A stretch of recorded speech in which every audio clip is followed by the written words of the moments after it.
It is a pleasure to chat with you. For you diving into the atmosphere of this show, what was it like? It was intense, I'm not going to lie. We shot the entire series, 8 one-hour episodes in 39 days. Are you serious? It was pretty wild. And wow. So I was literally, I think so people have an understanding, I was shooting about 10 to 17 pages a day. And on average, an actor will shoot 6 to 8 pages max. Right. So that puts it into perspective. That's amazing. Yeah, so I literally was getting 4 hours of sleep a night, and within those 4 hours I had to come home, shower, study, and then do it all over again. And it's wow. The irony is, like, when I was in university, all that late night cramming, I remember when I graduated, I literally was one of those people that like burned their books and threw it in the trash, and I was like, never again am I ever memorizing anything in my life. And now look, it's my job. She is such a dynamic, fiery, motivated character. Can you tell me a little bit about how you see her? I see Sam Woodburn exactly in the way that you described. You know, she's fiery, she's passionate, she believes in justice and doing what's right. And the beautiful thing in creating this character with Ron Scott is we really wanted to break free of the stereotypes of not just an Indigenous woman, but an Indigenous person in general on screen. You know, usually they come from very wounded families, and so therefore they're affected from that and traumatized, or have some kind of, obstacles that they're dealing with. And we wanted to create a character that was completely the opposite. She comes from a good family. She has her stuff together too, and it's actually her partner in crime who has all the baggage and issues. Right. Yeah. And the dynamic between them, especially as it begins, is a fascinating thing. Did you guys work on that? Because obviously he's basically damaged coming into this partnership. Yeah. Did you two work together on that? Yeah, Brian is an incredible, not only incredible, talented actor, but a human being. And we got together beforehand and just kind of hashed it out, discussed like how we're going to play it. But we didn't honestly talk about it that much because we instinctually just knew where the characters were going to go. And when we met, we kind of had this inkling too that we knew that we would just gel, if that makes sense. So it's like energetically when you meet anyone, you feel if you got, chemistry together, and right. we just knew we had it, and we worked very hard at the same time, and yeah, we just hope everyone likes it. That's cool. Throughout this first season, I guess I'm curious where's she going to go, because there's a lot of responsibility heaped on her shoulders in this first episode. Yes. And it's such a fraught thing, and I love how much it plays to the realities of what's going on right now. So where does she develop from there? The journey that Sam goes on through season 1 is first she's already familiar with a lot of people in the police station, but her as the chief sergeant, she's still learning, and she's still a little green, and despite the fact of how much she hates her partner, this racist old guy set in his ways, she also understands that, she can't stir the pot too much because she's learning, and the reality is she needs him. So you just kind of see the arc of Book and Sam's relationship progress in a way where they're able to kind of put their differences aside to get the job done. There's also a lot of exploration, as you mentioned, about issues that are super relevant to what's happening in Canada right now. Not even Canada, but North America in general, in regards to the pipelines, missing and murdered Indigenous women. And all of it is, even though she's lived it, it's also a discovery for her as well, being on the tail end of it, having to actually deal with these issues, not on so much a personal level, but a professional level. Right. So yeah, they're very interesting topics to explore. And what I've been saying in all these other interviews I've been doing is, for the audience watching this show, I hope it creates a different kind of awareness and understanding, and also what's going on in the media right now with the Wet'suwet'en territory. When we talk about unceded territory and sovereign lands, what I want the general public to understand is it's not just natives fighting for their land rights. it goes a lot deeper than that. You know, as my mom, you know, she worked with Sisters in Spirit, which is the first movement for getting into the initial inquiries with missing and murdered Indigenous women. What she told me, which makes complete sense, is that those people at the front lines are in fact protecting their daughters, their mothers, their aunts, their sisters, their best friends from potentially being a victim to these crimes, because with the pipelines coming in, that means more man camps are set up, and that's where the highest rate of these missing and murdered Indigenous women happen. And so I want people to think of that instead of like, oh, it's about oil and money and land. No, it's about literally protecting more women in our country from being raped and murdered and missing.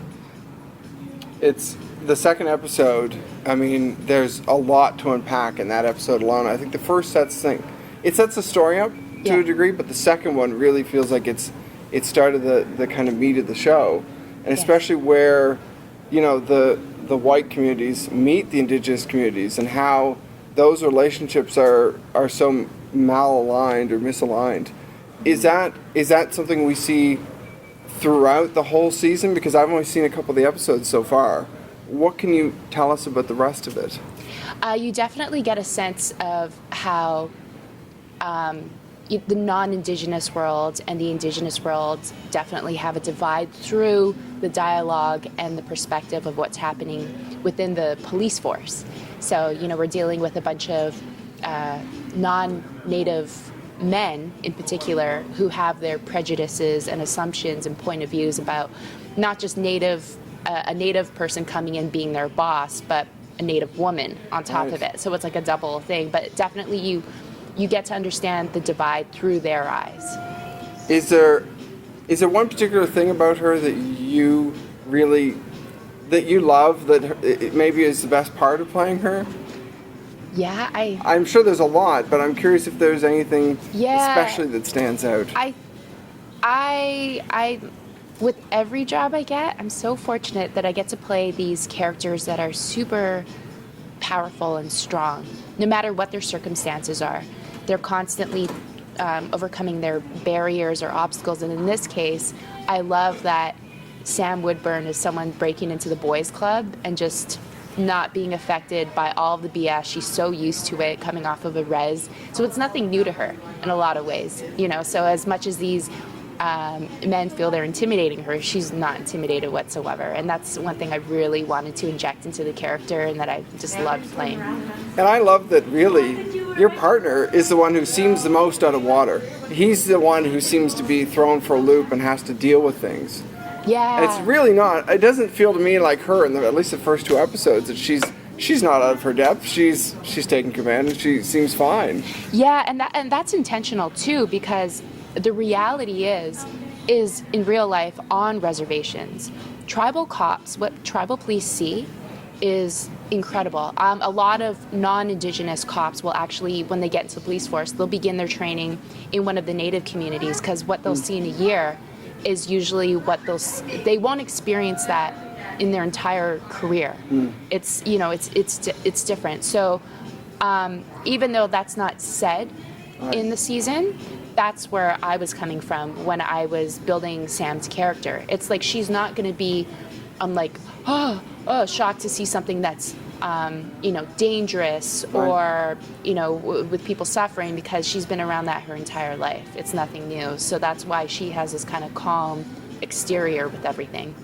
And the whole, I guess, I'm curious, did you go out and do ride-alongs? Did you do experiences with tribal police or other police? I actually, so my dad's, one of his best friends is the chief sergeant of the Alberta Police Force. Wow. So I've just been around him for years, since I was a teenager actually, but I would call him up, get advice, but I definitely wanted a perspective of a woman in the police force. So through some of my lovely neighbors in Toronto, they're like, oh yeah, one of our good friends is a police officer. And I was like, oh my goodness, this is perfect, because I'm about to film the show. So I took her out for coffee, and I got her perspective of what to like to be in the police force. And she linked me up with some Native women too, who are also police officers. And I just coincidentally have friends who have been in the police force in BC. And it was very interesting hearing it from a non-Indigenous woman's perspective versus an Indigenous woman.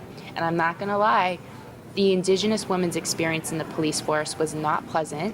A lot of racist comments. She was called a squaw. They were like harassing her all the time too, to a point where she had to leave. Wow. So, and I'm not afraid to say that on camera, because that is the reality of what's happening. And I think people should be held accountable for their actions too. Wow. You know, so, yeah, so it was very, you know, I even get like passionate about just talking about that, because it's definitely something that I wanted to incorporate about how Sam is dealing with all of this BS too, because she gets harassed inevitably and comments are thrown at her because of her being, you know, this pretty little thing, even though she doesn't perceive herself in that manner. All right. Yeah. So, do you have a favorite episode? Is there one in particular that we can watch for that maybe is maybe the meatiest for Sam, or your favorite for some other reason? There's episode 3 is called Indian Giver. Okay. And I don't want to give too much away, but there's a scene between Book, Brian Markinson, and my character where she goes, do you know where the term Indian Giver actually comes from? And so you get Book's perspective on it, and then you get insight into how just prejudiced he is, and then she ends up educating him on the actual history of where that saying came from. And I just love their banter together, but also literally it's informative. And that's a cool thing about the show too. It's super informative. He has this incredible ability he's the most gentle human being on planet Earth, but he also isn't afraid to tell the truth of how people speak, how people speak about each other in Canada. You know, we have this incredible reputation as a country of being very polite, very well-mannered, and don't get me wrong, we really are. We love to say sorry all the time. But underneath those sorries, we're in fact really not sorry about anything. And I, at the same time, I don't put the blame on anyone, because it's what our school systems have decided to teach us. We are just products of our society and what we've been shown. And I think the beautiful thing with Ron is that he's showing us the truth of our country and how we treat one another. It's very raw. Like, it feels very real. Good, I'm glad, because I think that's the intent, you know, with the short amount of time that we had to film. We were trying to just tell it to the best of our ability. Because it feels like you cover bullying. The white kids bullying someone. All these different aspects of the same stories we're hearing on the news, basically. Yeah.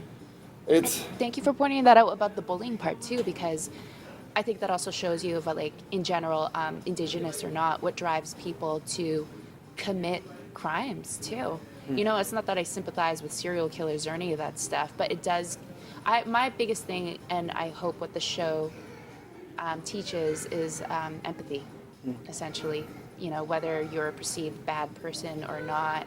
I always love stories that make you empathize with what a person is going through.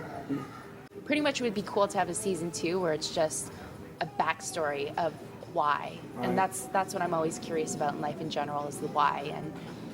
And I just want to say lastly, I'm super excited just for the fact this is the first procedural drama with almost a full Native cast. Like, it's the first of its kind. So I'm excited for everyone and all the other amazing Indigenous actors that came on board too. Like, I'm excited for them too, because a lot of it, for them, it was their first gig as well. Right. Yeah, so I'm excited for them and to see where their careers go from this too, because I know that feeling. Ron gave me my first big job, and look where I am now. So, yeah, I'm just excited fantastic. For everyone.